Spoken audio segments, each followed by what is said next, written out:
70 বছর আপনি ইবাদত করবেন, আপনি প্রত্যেকটা নামাজ সঠিকভাবে করতে পারবেন, আপনার ইবাদত আপনার কাছে গ্রহণযোগ্য হবে। আর আপনার যখন বয়স হয়ে গেছে, ওই যে ওই নারিকেলটার মতো, ওই নারিকেলটার দাম যেমন 50 টাকা, নারিকেলটার দাম যেন 25 টাকা 15 টাকা, আপনার বয়স হয়ে গেছে, তার মানে ওই নারিকেলটার দামের মতো আপনার 15 টাকা 20 টাকা দাম হয়ে গেছে। কারণ আপনার মূল্য আল্লাহর কাছে নাই, ওই যুবকটার মূল্য আছে। যে নারিকেলটা আপনার কাছে মূল্য আছে, এখন 60 টাকা 70 টাকা দাম দিয়ে মানুষ পায় না। এই সময়তে যুবকটা ইবাদত করতে গেলে আল্লাহর কাছে সবচাইতে ভালো ইবাদতকারী বললে গণ্য হবে, আর ভালো ইবাদতকারী হবে। সুতরাং আল্লাহর কাছে সবচাইতে গ্রহণযোগ্য হবে এই ইবাদতটা। আপনি করছেনটা কি, করেছেনটা কি? আল্লাহর নবী বলছেন, যতক্ষণ পর্যন্ত দ্বিতীয় নাম্বার ওয়ান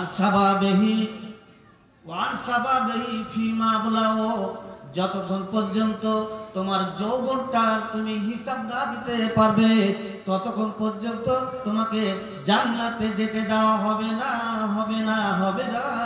না। এই যৌবন কালে তোমাকে, তোমার বয়স যখন হয়েছে, তোমাকে নামাজের কথা বলে মুফতি সাহেব বললো নামাজ পড়ো, মুফতি সাহেব পড়বো, আজ নয় কাল পড়বো, এই করতে করতে করতে করতে তোমার সময়টা চলে গেল।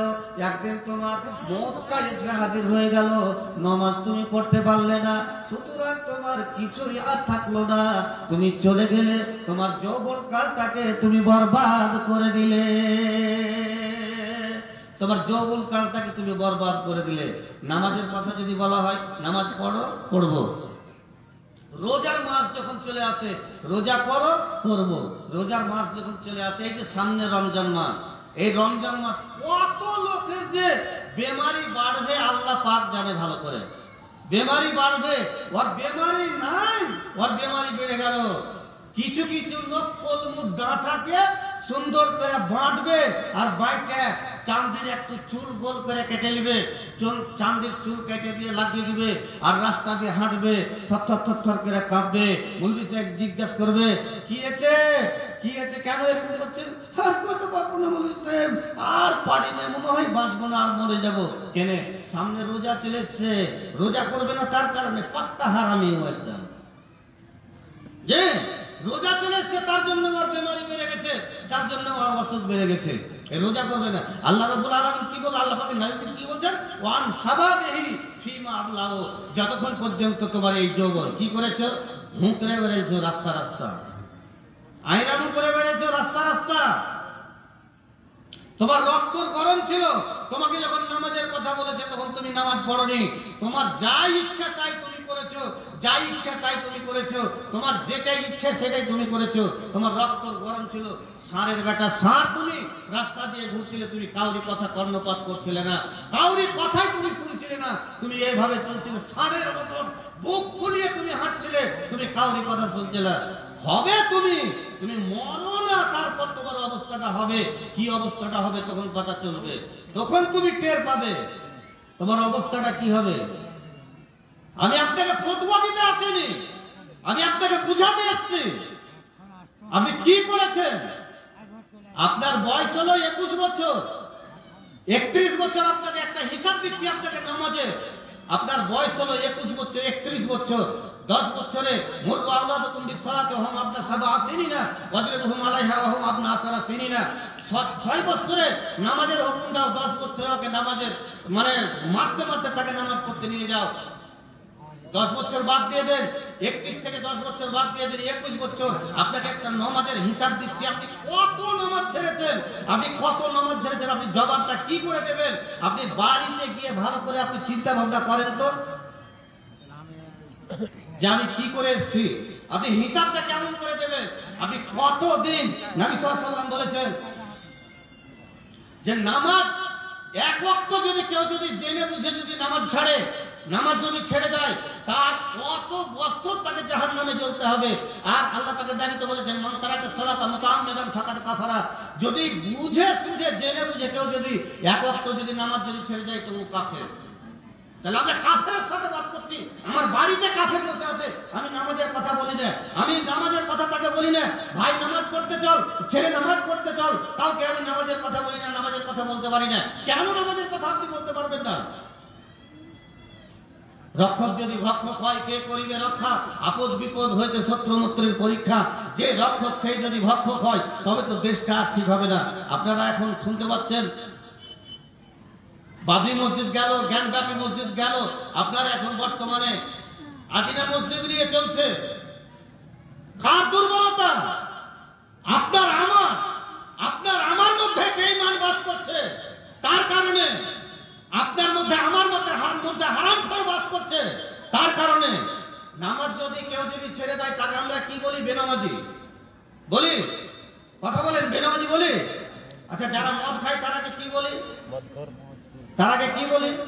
এখানে ইস্তাহারের নাম আছে, প্রধান বক্তা জনাব মাওলানা হায়দার আলী সালাফি সাহেব মুর্শিদাবাদ। মাওলানা বলে এখানে মাওলানা লেখা হয়েছে।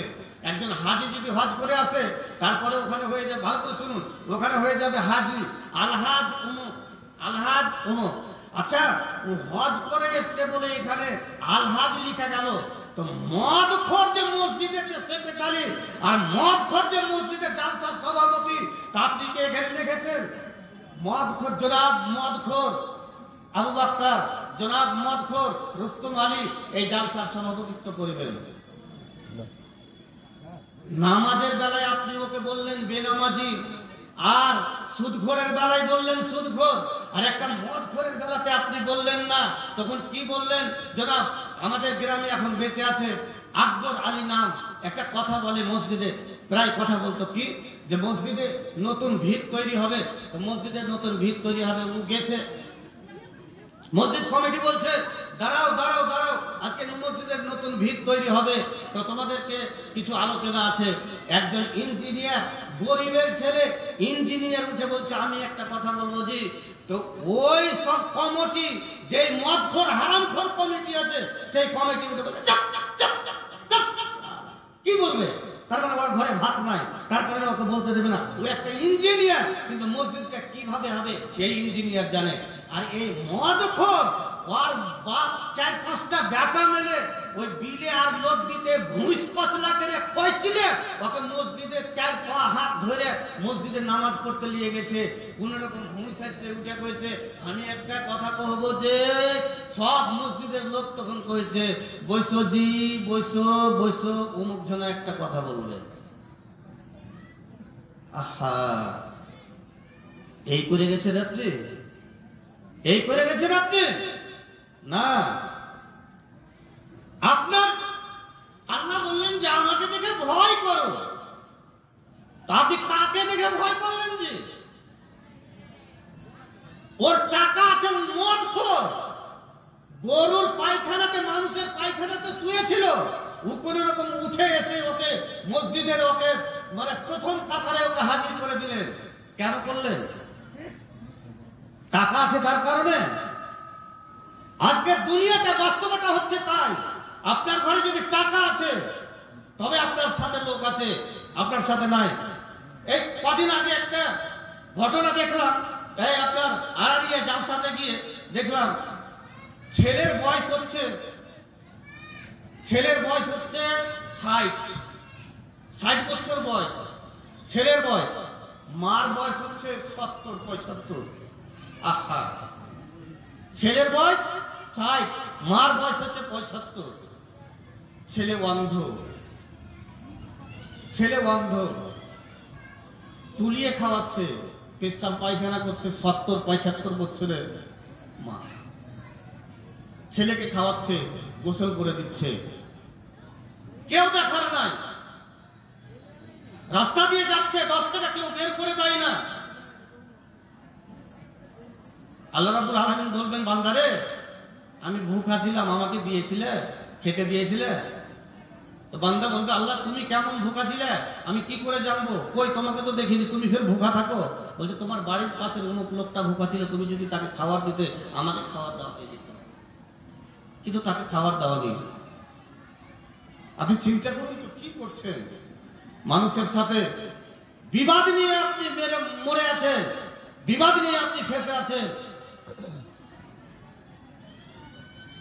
দুর্নীতির ওই আখড়ায় বসে, দুর্নীতির ওই আখড়ায় বসে জায়ের করে জ্ঞান, কলম দিয়ে কামাই টাকা দেখাই সাগরবান।